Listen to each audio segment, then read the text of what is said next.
My clock says 9 a.m., so we're going to get rocking and rolling. Good day, everyone. I was going to say good morning, but we're coming in from all over the world, and I'm glad you're here today. I'd like to introduce you to actually a good friend of mine, Randy Carey, who is just absolutely extraordinary Joomla extension developer, and he's going to be sharing today about adding features to third-party extensions. Just want you to know that you have a tab that says Q&A. You can post a type of question there, and Randy's going to go for about 45 minutes, and then we're going to come back and address some of those questions for you as we can, as time permits. So Randy, thank you so much for being here. You have a great time sharing, and I'm out of here, and I'll be back later. Thank you very much.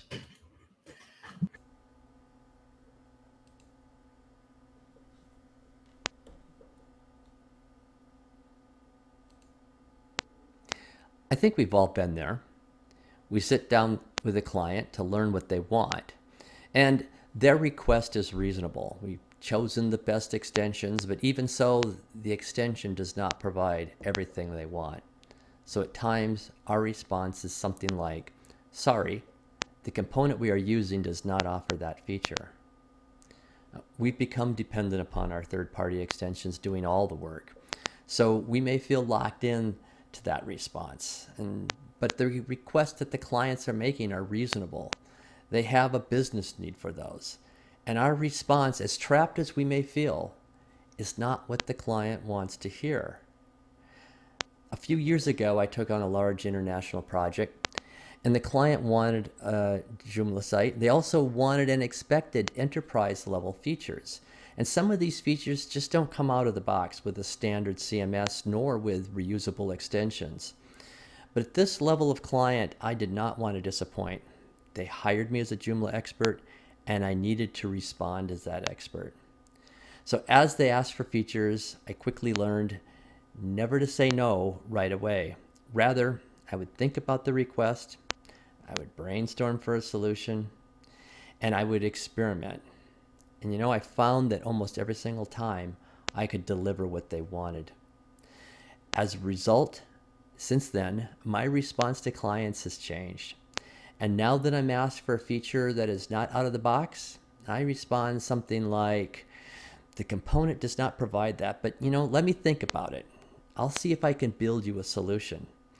And almost every time I can.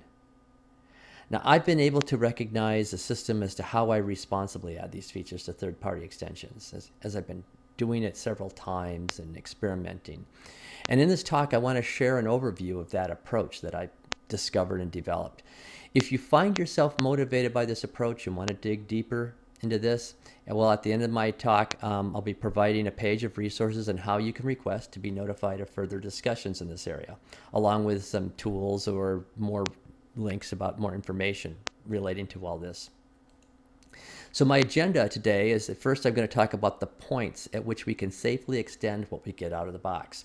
No hacking allowed. Then I'll share some real-world scenarios of requests that I've gotten, each followed by an overview of the solution that I was able to provide.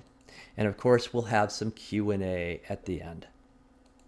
Okay, so I first would like to define what it means to responsibly extend. In Joomla, we hear the word extension quite a bit. We've got components, we've got modules, plugins, libraries, templates, languages. All these are extensions. And they rely upon the features that Joomla provides. Yet, adding their own features based upon what specific things they're meant to do. So they're extending Joomla. What I'd like to talk about is point out a few things that what Joomla extensions do that is unique to extensions. First is that the extension knows about what it's extending. And it's only the extension knows about Joomla, but Joomla is agnostic as to what extensions are called and are running. And the second, the extension is dependent upon various features of Joomla. Now, these could be managing the database, applying ACL rules, managing routing, providing layout overrides, etc. But Joomla does its own thing with or without the extension. And the final thing is the extension does not change the code or system settings of Joomla. No hacking is allowed. These are the qualities of a good extension. And so we are looking at ways to graft in our custom features, ways we want to extend third parties. And so what we're going to be doing is looking at ways that we can extend the extension, and so to speak. Well, in this model, I'm representing the third-party extensions on the left. It's built, the blue box, it's built on Joomla's MVC or Model View Controller system. Model for managing data, View for managing the output and layout, and Controller for managing tasks and routing. Components typically have their own database tables, and they typically offer a set of layouts. So this blue box here represents the extension that we're trying to add features to. What we are looking for are points where we can responsibly connect or inject custom features. And for now, I'm calling these extension points. So let's look at these opportunities. You should be familiar with the first, the layout override. Typically, we use these to change the HTML and styling. You've probably all done this, but they provide us with an opportunity to add and change so much more. The component gives us the layout, a set of data, but we have the ability to add data. For instance, maybe we want to pull data from another table and merge it with the data we have. Maybe we want to add extra records. Maybe we want to filter the records we've got or group the records a certain way. Maybe we want to change the order, or maybe we want to ignore the data altogether and go out and get our own. It's all possible with a layout override because this is a PHP file. And in a PHP file, we can make PHP calls to other parts of Joomla, to other extensions. We can include JavaScript calls. We can have a lot of opportunities beyond just layouts and styling. So layout overrides is a very powerful way for us to be able to responsibly add features and extend an extension. The next one is very similarly related. I call it a new page type. Now, these really are menu item types. When you've added a menu item, you've probably gone and seen a screen like this. For instance, under articles, you've got archived articles, category blog, category list, single article, etc. You can add your own to be added into this. It's a feature that's been around for a long time, but most people are not really familiar with it. Where do these come from? Well, if you look at the file structures, you'll see that in the layout directory, you'll see like an XML file that's paired with one of the layout files, in this case default.php with default.xml. It is the XML file that defines a menu item type as well as all the parameters that offers. So if we are using a new page type, we get all the benefits that we've got from the layout override. We can go ahead and get data elsewhere. We can adjust the data. We can call PHP, all that sort of thing. So it's that's certainly the benefit, but it's more than that. If you try to override a layout in the traditional way, you can only override it once. You have one template that you're using, and there's only one override file. But by using a new page type, we can override these layout files in multiple instances. For instance, if you have contact and you're looking at the category view, you can create new page types so that you have one page type, the list of officers, a certain different way, maybe you're doing certain filtering, whatever, and another page type displaying staff, displaying it in its own format, maybe displaying it a different way, injecting a map at the bottom as you see here. Each of these are their own page types, and now you can create multiple page types based off the same view, model and view. But one of the most important features of creating a new page type is now you get to control the parameters. You can have a custom set of parameters, and these parameters can help guide this extra feature that you want to add. For instance, here's an example. As you were setting up the menu item type, you can see the red arrows are pointing to areas where you can go ahead and change these fields. If you create your own page type, own menu item. And it's very, very powerful. In this case, on the far left, I've created a page type called donation for a company that basically wasn't using much of Joomla in this particular page. They were calling a third-party service that handles donations. But this company also wanted to make sure they kept their own styling, and they also wanted to inject several different features. All of those are put into parameters. They could select the header. They could select the text that goes below the header or at the bottom. They could select sidebar items that display the little graph about where your donation goes. And those green buttons are showing a different set of ways people can donate. And they have a subform in the parameters where they now can go ahead and create different ways with different labels, and each one with its own link. They can reorder and drag and drop. It's just a powerful thing, all the fields of Joomla that we can use and apply on the parameters. And basically, this page is almost all driven by the parameters of the menu item. So this is a topic that deserves a lot more time. In December, I gave a talk for Joomla Shack on new page types, a 40-minute talk. Here's the link to it. And don't panic. I'm going to have a page at the very end of all the resources that I'm listing, as well as talking about if you want to get more involved or know more about this, you contact me and I'll try to have some more discussions going on later on this topic of adding features. So that's where you'll be able to find the link for about new page types. So what I was saying is I gave a talk a while back that's been recorded for Joomla Shack on new page types, which is a very powerful way that we can extend the extensions. And there's a link here, but at the end of my talk, I will have a page of the links that I'm referring to. So you can do a screen capture at that time if you are interested in this topic. A new page types, I found out, I've been doing them for a long time. A lot of people did not know about them. Very powerful, and I show the reasons and values of it all through this one particular, like a 40-minute video. So that's something you may be interested in. The other another extension point is the plugin. You've probably all heard of plugins. Plugins basically respond to events that are fired by the component, like I'm about ready to save this record, or I have saved this record, or somebody is registering for an event, that sort of thing. And the plugin gets enough information that sometimes it actually can change the information or enhance it. And other times it just needs to be notified so it can go off and do something like log that this person just registered for an event. So when it's triggered, data is passed to it. It can react to it. It sometimes can change the data. And it can run a process. And when it starts running a process, there's virtually no limitations. It can go off and run something that's like a backup of your whole site if you wanted something like that. So the plugin is a very important way that we can extend an extension. And the extensions just send out the event and we can respond to it. With a custom plugin, we can do this. I've actually developed my own component for developing custom plugins. I realize that's a lot to ask.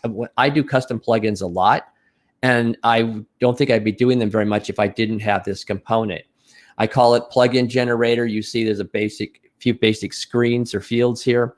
And once I'm done, I save it and I generate and I get an installable zip file that I install on my site, and it opens up to a plugin that's something like you see on the right, with empty functions just sitting there waiting for me to put in the little extra functionality that I want to make it work.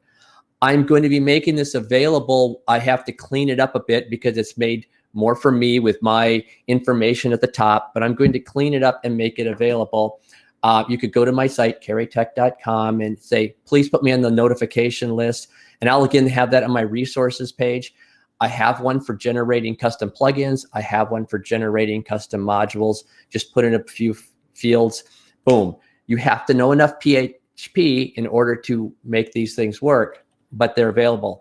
And once you can code and do at least some basic parts of custom plugins, you can do an awful lot of extension of extensions. Another important part in which we can extend an extension is by reading or writing to the databases which that extension uses. They have what's called the model. You've heard of the MVC. The model is what protects or guards or retrieves data from the database. It could be like articles, it could be categories, it could be several different types of things. This is a very powerful way, and sometimes the model doesn't always give you what you want, and it might be easier to directly write or read and even write to the database. Be very careful, because sometimes you can cause problems with the component if you try to write something back to the database and there's some dependencies that the model usually is managing. But these are two ways in which we can access the database. In my opening part, if you heard it correctly, one of the ways we have good extensions is that they don't change what they're extending. They know about what they're extending, and they depend upon what they're extending, but what's being extended doesn't necessarily know about those things that are extending them.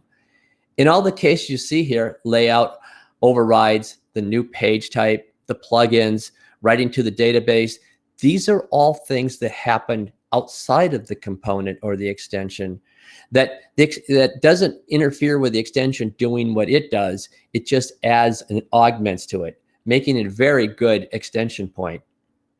And the final of the major extension points, or I should say the more direct extension points, was what I would call custom fields. And you're probably all familiar with custom fields, like in the core com content, com contact. Unfortunately, I would think it's fair to say most components do not implement that particular feature.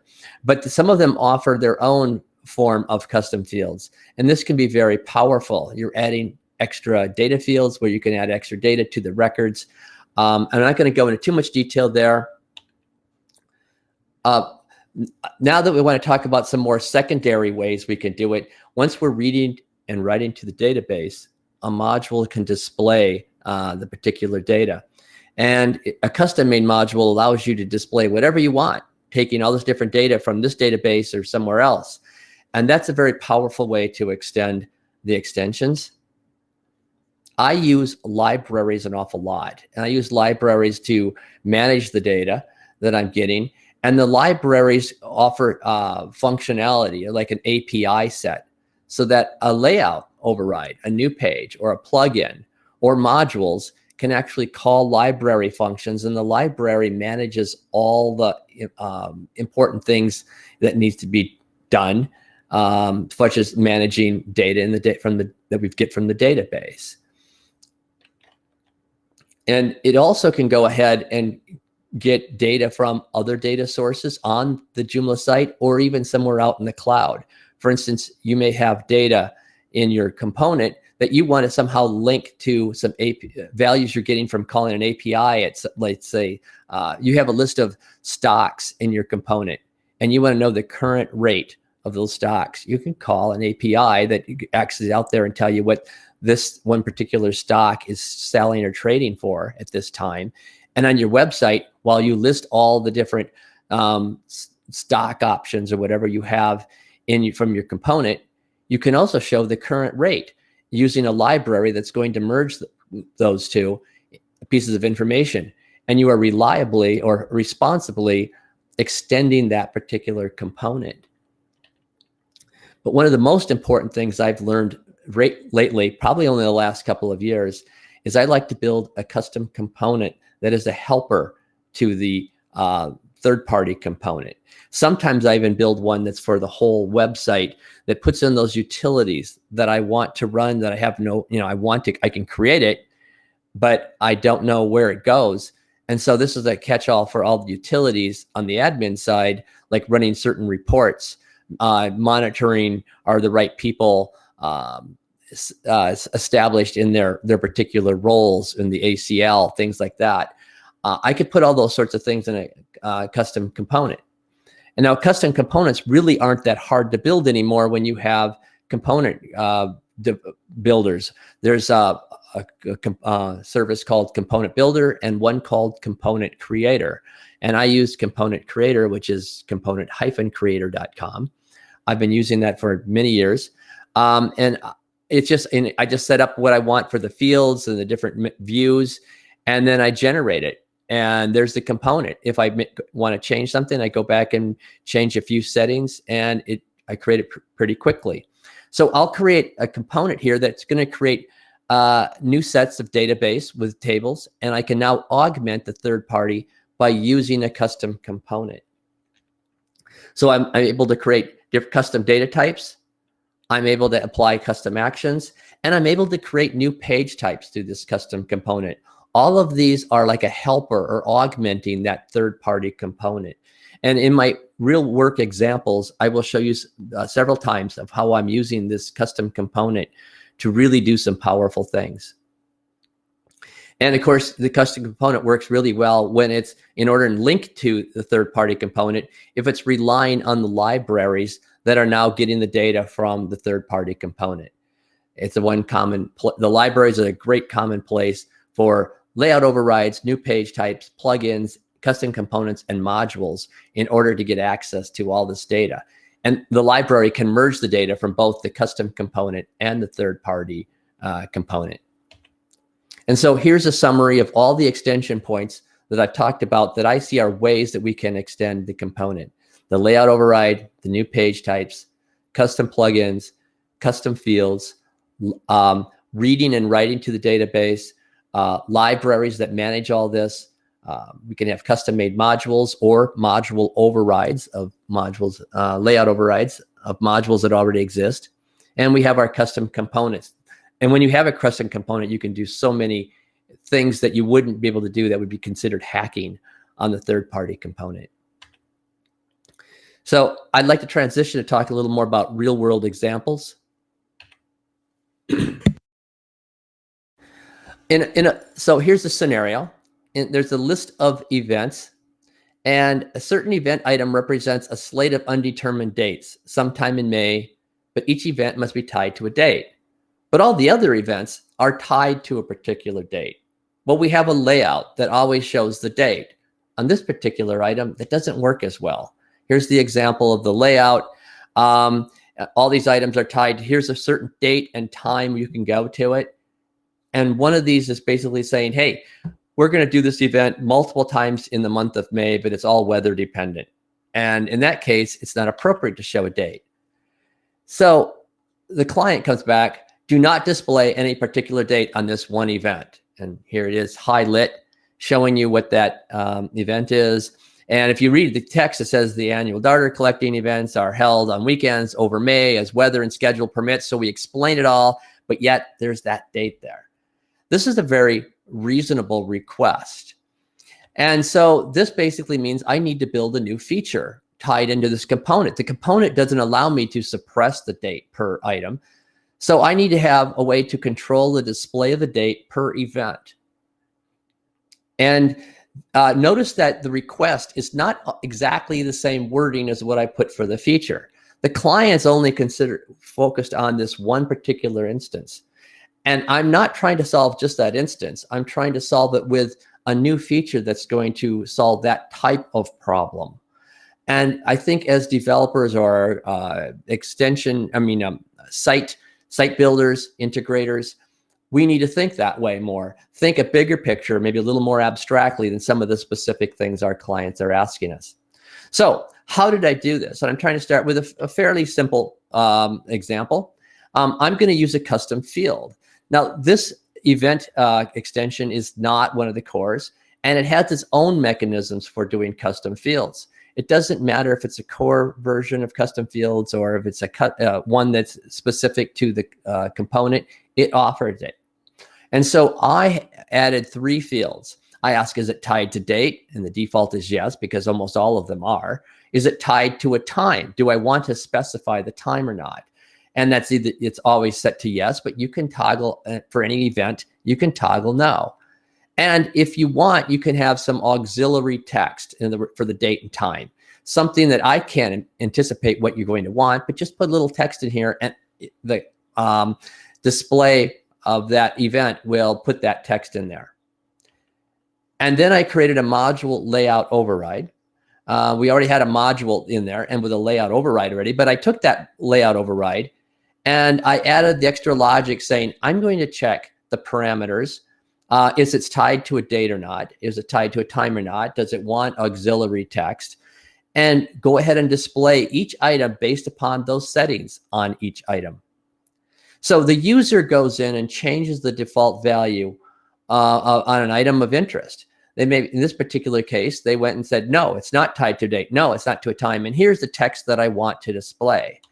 And when the module is ready to display, it gets the values, all the data values from the component or that particular record. And each record has all these field values, and some of the field values now serve the purpose of settings. And so these settings are passed, and the module says, if I'm not going to show it the date, I just won't show it. Otherwise, this is the format that I use. And same for all three of those things I was showing you. So here's the as it was originally, and here it is as they went ahead and changed it. The date, the time are now hidden, and in its place is selected weekends in May as weather permits. That was the text that somebody put in. They could put something else in there as well. And this satisfies the request of the client. It also helps me going forward. It's a feature that was not offered by the extension, but it's a feature that we needed, a feature that we wanted. And I could do it quickly with custom fields and layout overrides. So what if we have no custom fields? Well, probably the old way or the easy way is basically look at the whole screen of what is offered for you for that particular component on that item and say, are there any fields we aren't using? And maybe we can go ahead, if you put this value in there, we're going to, that's our trigger. For instance, under keywords, if we're not using keywords, maybe we will put text like suppress date, suppress time, or some other thing about what text we want to show. We could do that. It's not clean. It's not a great user experience for our users, but it's a way to get around it if we didn't have custom fields. Now, there are technical approaches to adding a custom field to almost any component, building a custom plugin and other things like that. And that's going beyond the scope now. If there's interest in talking about that during the Q&A, we could touch on it then. But for now, realize that many of the extensions do offer custom fields, and it provides a powerful point of extension that you can go ahead and change the behavior. Okay, so user data for this particular scenario, user data is spread across two components. We have the typical COM users, which is when people register, they have their password and email and name, that sort of a thing. But it also is using Easy Social, where we have profile fields. The request is, for each user, when I'm viewing the user manager, I want to view a certain profile values that are in Easy Social. So in other words, they're looking for something like this. As we're looking at our list of users, I want to have a column or maybe multiple columns where I'm actually seeing profiles that comes from a different component. Obviously, COM users, what the core component in Joomla, doesn't offer a way to pull in data from other components. So it's up to us to add that particular feature. The feature is to merge Easy Social profile data into the user manager. So I do this by looking at now the two components. The COM users is really the component that we're extending because it's its layout override. And then we have the component Easy Social. In this case, when we override the layout, we are overriding the admin version of this layout. You can override admin layouts just like you can on the site. Then I build some libraries that's going to go and tap into, just read the data from the Easy Social component. And it manages all this particular data. It might manage all the profile data. It offers an API. So if I say, please tell me the region or the state that this person lives in for user ID 1328, whatever. and it will get that information and respond. And so now that I've built this library that is going to represent the data that it can get out of Easy Social, my layout override just puts a little PHP code in saying, get me the, for each of these guys, get me the field value for 1328, 1329, and on like that. And it's my responsibility when I build the libraries to build it so it caches information and we aren't, we aren't doing a lot of database hits. But that's another topic there. But this is architecturally, this is how to accomplish something like that, leading to the results we want. When we see the list of users, we now could have 1, 2, or 3 columns. It's very easy with our layout override to start adding all these different values. And maybe some values show when you're in mobile or when you're in desktop view and they don't show in mobile. That's all up to you in the layout override. But the tricky part was to be able to get that information and merge it into the data that we're displaying for COM users. Next scenario, we have a discussions forum. Permissions on multiple actions are set deep within each category. So if whoever can moderate, who can view, who can make a comment, all those permissions, you have to go deep into it. And as the categories are added, it's easy for mistakes, changes, and inconsistencies to be introduced. And they're not easily noticed because you have to probe pretty deeply. For instance, I've showed this example, the steps it takes to actually look for every one category, to look at who has the permissions. It's actually 3 steps to get to the very first set of permissions. And then and then it's 4th and 5th. And actually there's 9 of them if I want to review the permissions of all the 6 or 7 different actions that can be applied on any particular category. And if you have some clients who have 20, 30, 80 or so different categories of discussion topics, that's an awful lot to go through and look to make sure that there aren't any mistakes, changes, or inconsistencies. So I get a request. I want an easy way to review all the permissions to make sure all the settings are as we intended. And the solution is to build a permission grid for our forums component. So here's our forums component on the left, the blue. And we're going to start with a new page type. Again, this is an admin grid that admin view we're going to see. So it's an admin page that we are basically creating because it's a new page type. So I create a library that needs to do things like get me the forum categories, the list of the actions that forum allows, what are the permission settings, and because I only have user groups by IDs, I need to have also a library class that's going to say for this ID number, here's the name of it, so we can display a very usable grid. And so the libraries go ahead and query the database of the third party, being able to build a set of all the categories of all the actions, the permissions, and whenever the new page type is asking for it, the library just passes that information back through a simple little API, as we call it. And then user groups is that's in a database and of a different component, but it's merging that in as well, as far as being able to know what the name of the user group is when you have a user group ID.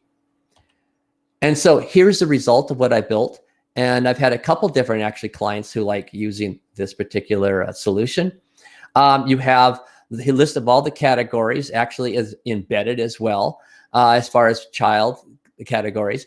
And you can quickly go down and see, oh, do we have anybody who shouldn't be having access to this, whether it's moderating or whatever. And when there was too many user groups, like under the upload attachment, I just list the numbers because it would be too cumbersome to put all those names in there. So I think I have it built in that if it's 4 or more, we want to just show the numbers. But you can do a quick view in this. And I have another client that I wasn't able to show their screen, but they have more zigzagging back and forth as far as who gets access to moderate, who gets access to view or reply, those sorts of things. And it's very important for them to just go to one page and look and review the settings. And these settings are actually linked, so they'll take you straight to the page of where you can go ahead and edit it. So it's a great management tool, something the component does not offer, but the client asked for it, very reasonable. it was worth their time to pay to have someone build it for them. The next scenario, a social site has some infrequent users and they're struggling with their logins and passwords. And these are users maybe all across the globe. So the request is, I want a moderator to be notified right away of users who fail to try to log in, because they want their moderator to go out and send them an email. Hey, I noticed you're trying to get in. You didn't have success. Can I help you? That was one way to help build that social site and get it to be more people participating. And they also said, I want to record these cases so they can see how frequently this is happening and are the trends in such that it's happening less now that we have the moderators helping them out. So the new feature was to track the login results and send notifications. Again, we start with COM users because the login goes through the component COM users, and it fires an event letting us know that somebody is trying to log in, and here is the result of that login. Develop a custom plugin that takes that event, and then we'll go ahead and say, in there, we get to code it ourselves. We're not hacking code, it's our own code. And we can say, do I want to log successes? Maybe, maybe not. Do I want to log failures? What action do I want to take on failures? And we can do whatever we want to, because this custom plugin is now open for us. Once we have access to this event and we have this custom plugin, we can do all the custom coding we want. So I have some libraries that's doing a lot of the work, and they're one of the things the library does is records this particular event in the database. I have to create a database table in order for us to track user logins that doesn't come out of the box. And in order for me, if I wanted to actually see the data better, instead of making someone go to PHP my admin, I just take a custom component and build it really quickly with Component Creator. And it's now managing it. And I have a very nice admin screen just out of the box by generating that component that they can go ahead and see all the people who have recently tried to log in and failed, or succeeded if I want to include those. And once we've done that, the library also has a function in there that it will go out and send emails based upon who's supposed to receive the emails. So this wasn't all that complicated. Once you go ahead and have tools to generate your own custom plugins and build it out from there, and build your custom components and build it out from there. And it's very helpful. So here we are on the same social site. Moderators are assigned to various groups, easy social groups actually, which has members to them.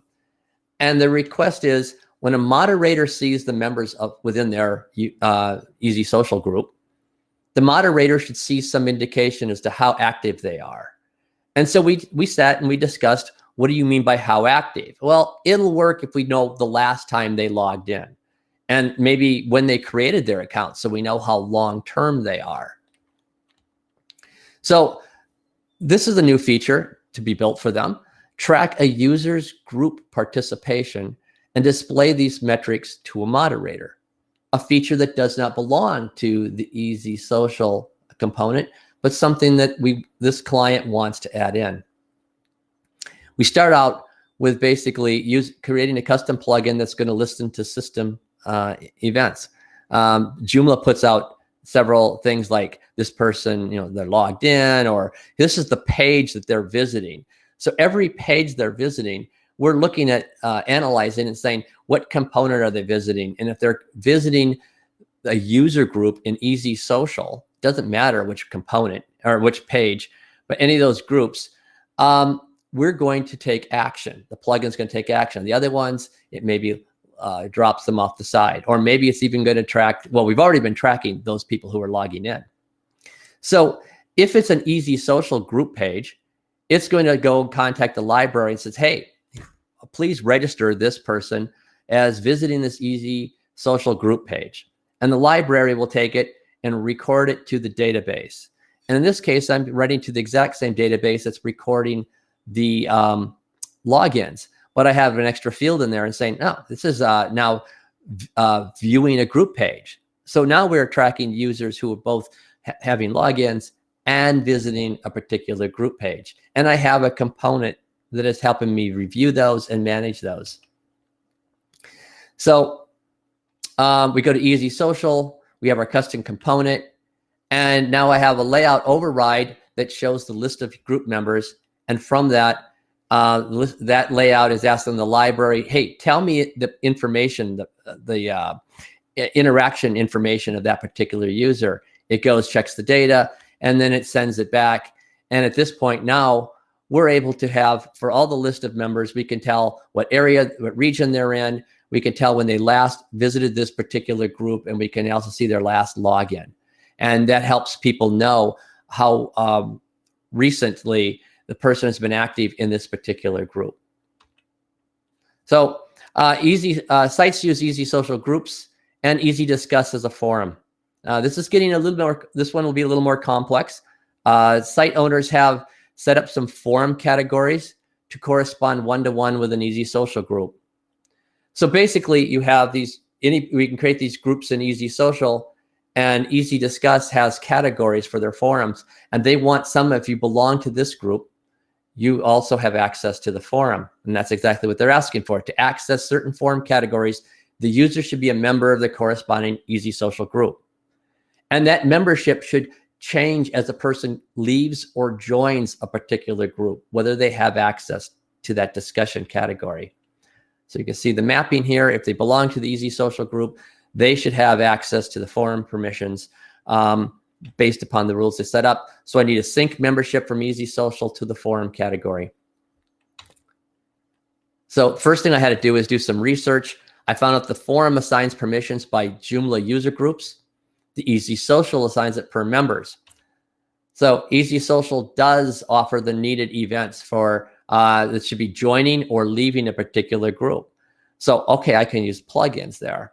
So my planning is I needed a mapping. I needed a way that they can declare this Easy Social group is mapped to the forum category. And I need also staff. I say staff has to set up these user groups and permissions and assign the mapping. So the forum category screen, here they set this up, and they have to say which user groups have access to create discussions, view replies, reply, all those sorts of actions. And it's the staff's responsibility to do that. And if there's needs a new user group for this that's dedicated to this particular Easy Social group, then they have to create that. Also, now here's my screen for mapping. And we have the Easy Social group is mapped to a certain category. And also in some cases, there's user groups that we want to sync the memberships. Not always, but some cases. And I store that information in a custom component or helper component for, I call it an Easy Social Manager. And it's stored in the database, this mapping. So in Easy Social, when somebody joins the user group, a custom plugin detects that. It also detects if a member leaves. It sends that information to the library that does all the hard work. It maps, it reads the mapping data from the database.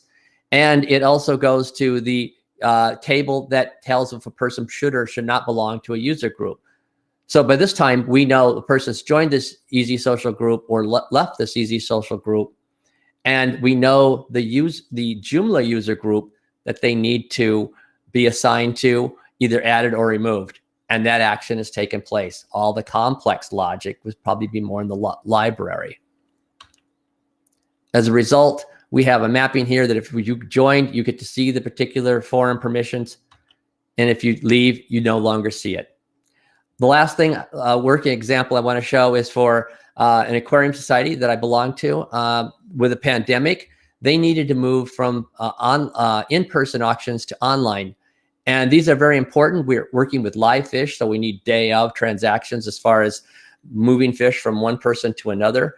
And it also provides valuable funding for the organization. So the question is, the statement was, we need to convert our in-person auctions to an online event. We also need to accommodate post-sales distribution. So the auction happens separate from the distribution in this particular case.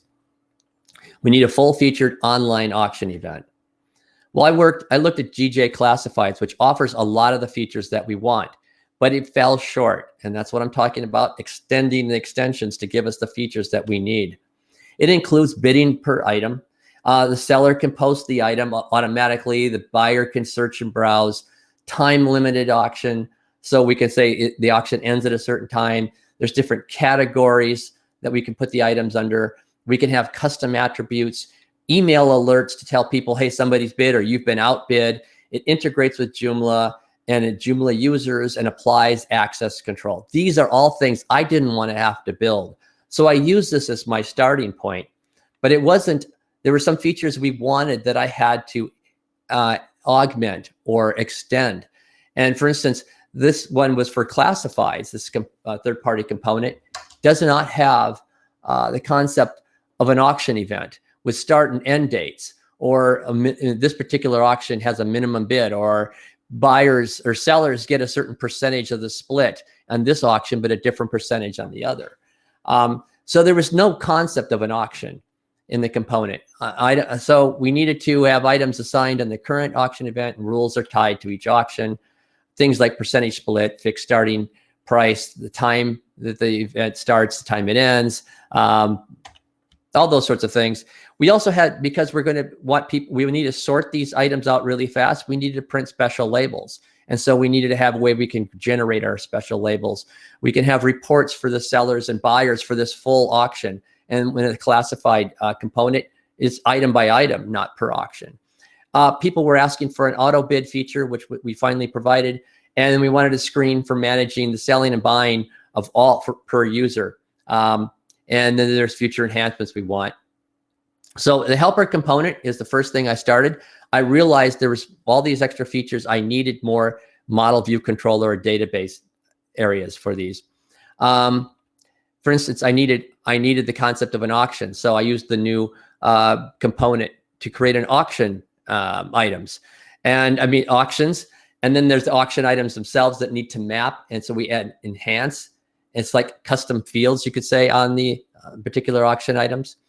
We had this auto bid feature, which I will talk about in a bit shortly. And then we have ways we wanted to be able to ban sellers and ban buyers if they don't follow the rules. We don't want them participating in upbidding things that they aren't planning on buying.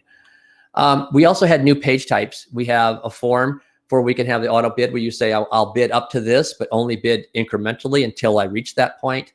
I want to have a page where I see all my bids for this current auction. And we have reports, buyer reports, seller reports, list of the buyers, a list of the sellers. We want bidders, and the shop items that we bought. So the first, one of the challenges is how do we enforce the end date? Because the component says whenever you create an item, you can get 7 days out. Well, we want them all to end at Wednesday at 10 p.m. Central Time, for instance. So I created the custom plugin and libraries, and with custom component, these are all the parts. And basically, the admin sets the auction end date. Then when somebody creates a new item, there's an event fired going to the plugin. And this is the type of event where the plugin actually has the item and can make changes to it before it gets saved. So the plugin takes it, goes to the library, follows the rules. The library looks and finds out what's the end date, what's the minimum value that we're going to start at, what's the is there minimum bids, that sort of thing. All that thing we put on that auction that needs to be applied to all of the items, and it goes ahead and writes that to the new item. Oops. And then when the plugin's done with it, that item has now been changed the way we want with the new date applied to it.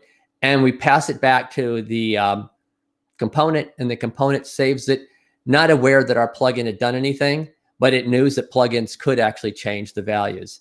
And so this is how we can actually enforce the same end date and all the things for an auction on new items as they come in. We also had special needs. We wanted to create special reports for buyer's report. Also seller labels where we can quickly get the items and sort them by the numbers that's in the big blocks. So we designed that sort of thing, but the data has to come from someplace. And so here's an example on the buyer's report. We created a custom page type called a buyer's report. And for all the special ones, they all come off of our custom component because it's so easy to do when we have a custom component. And we had libraries. And the custom report is going to talk to the library and say, hey, I need to get the data, this particular data, so I can build this report.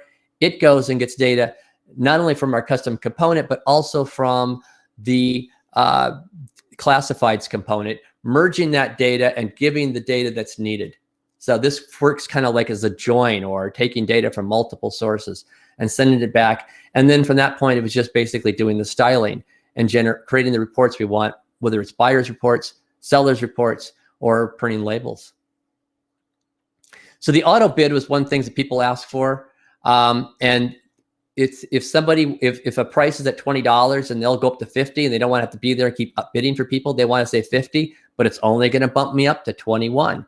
If somebody says 25, it'll bump me up to 26 until I finally get to 50. A very valuable feature. And I thought this is going to be a bear, but I came up with a pretty good solution for it. And here's the flow. On the layout override, we have a pop-up. This is the layout override for the item if you want to bid. And you can say, I'd like to do an auto bid. You click it. The pop-up shows the form that we get from our custom component that says, go ahead and auto bid. And when they submit something, it goes to the library. The library will store the auto bid in the database. If this person says they'll bid $50, and then it does the logic. It says, based on the bid that's out there and what this person's done, should I be placing a bid and for how much? And if it does need to place a bid, it places the bid into the place in the original component that is tracking all the bids that are out there. And that's the way the auto bid works when somebody submits an auto bid. But then what if somebody has an auto bid out there, but somebody submits a regular bid? Well, the bid is placed. A custom plugin is reading that and saying, oh, somebody placed a bid. I'll check. I'll tell the library, go out and check and see if we need to adjust the auto bid. And it checks for auto bids and it finds who's got the highest auto bid out there.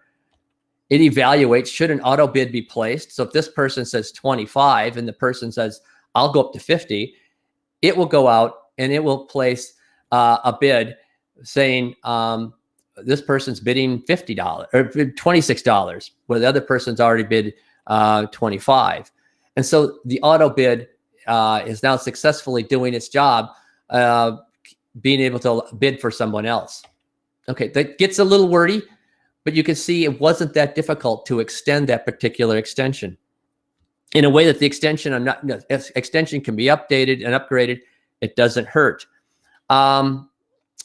Here's the resources for creating new menu item types. Here's a 40-minute video explaining what that's about, how you do it, what its values are.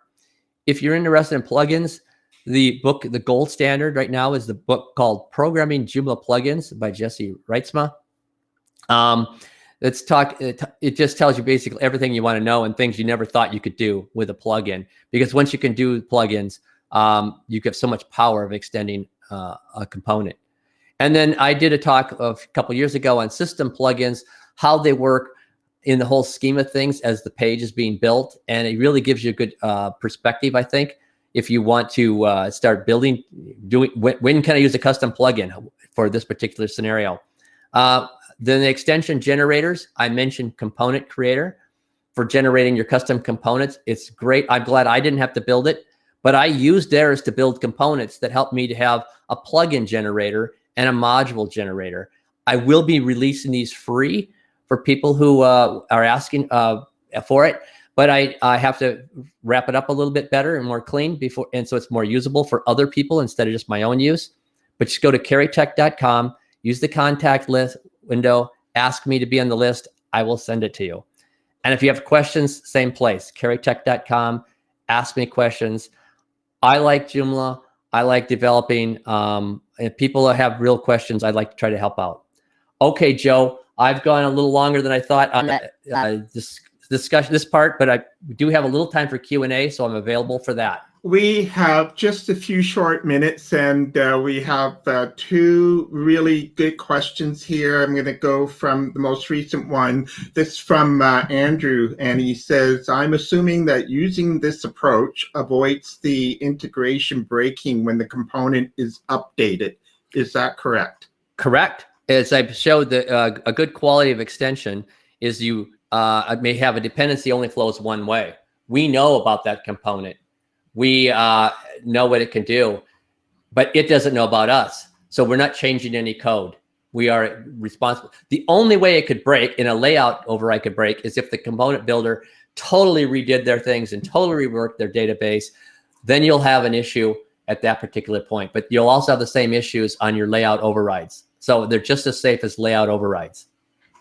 Terrific. And Andrew also asked the question, what skills are required to be able to do what's being discussed? And if we don't have those skills, what's the best way to acquire them? Yeah, I anticipated that question. It's one of those things that the more you know and the better you are at a developer, the more you can go with this. You can always do layout overrides. You're going to have to know a little bit of PHP to do really the interesting work. I showed you some custom fields. The first example is custom fields, and you just take a module and you can, hey, I can read the value of the custom field if you can write some PHP and change the way this data is displayed or not displayed based upon those settings. That's the simplest way. My recommendation is, I mean, I've said this before, if you want to learn a new language, like speaking language, Portuguese, for instance, you're not going to learn it in 2 weeks. You're going to have to be immersed in it. And to get to that level, it takes time. And there's no shortcut. But that if you are skilled at that, it's hard for other people to encroach upon the territory you've done. However, my recommendation to people, I don't know how to do this, but I need that. Find other developers who can do it for you. And I'm basically trying to show this is what you can do with Joomla. And if you don't have the skill, maybe you're not a great designer, and so you hire somebody to design it, but you know how to make it work in Joomla. Well, maybe you aren't a great programmer, but you can find somebody to program the parts you want and make it work. There's no shortcuts. So you will need to know some PHP. And the more you work with this, the better you're going to get.